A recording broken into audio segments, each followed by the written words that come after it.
Hi hello అందరికీ సంక్రాంతి పండగకి అయితే అమ్మ వాళ్ళ ఇంటికి వచ్చామండి. ఇప్పుడైతే అరిసెలు చేస్తున్నాము.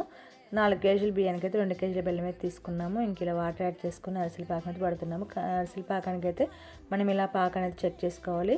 ఇంక ఇలా ముద్దలాగా పాకం వచ్చిన తర్వాత అయితే మనం దింపేసుకొని దీంట్లో అయితే మనం పిండి అనేది అయితే కొంచెం కొంచెంగా యాడ్ చేసుకుంటూ ఇలా కలుపుతూనే ఉండాలి. ఇంకా దీన్ని అయితే మా నాన్న అయితే కలుపుతున్నాడు. ఇంకా అమ్మ, నాన్న, నేను, అక్క వాళ్ళు, పెద్దమ్మ వాళ్ళు అందరం వచ్చామండి పండగకి.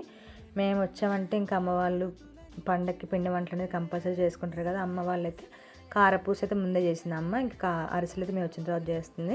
ఇంకా మామయ్య వాళ్ళు, అక్క వాళ్ళు, పెద్దమ్మ వాళ్ళు అందరం పక్క పక్కన ఇల్లు. ఇంకా అందరం పండగ వచ్చిందంటే అందరం ఒక చోటకు వస్తాం. ఇంకా ఎంజాయ్ అయితే బాగా చేస్తాము పండగలకైతే. ఇంకా అక్క వాళ్ళు, మా అక్క, మా పెద్దక్క, మా చిన్నక్క అందరం వచ్చాము. ఇంకా మా పిల్లలు అందరం అయితే బాగా ఎంజాయ్ చేస్తున్నాం ఫెస్టివల్కి అయితే. అరిసెలు అయితే చాలా బాగా వస్తాయి, చాలా టేస్ట్ ఉంటాయి.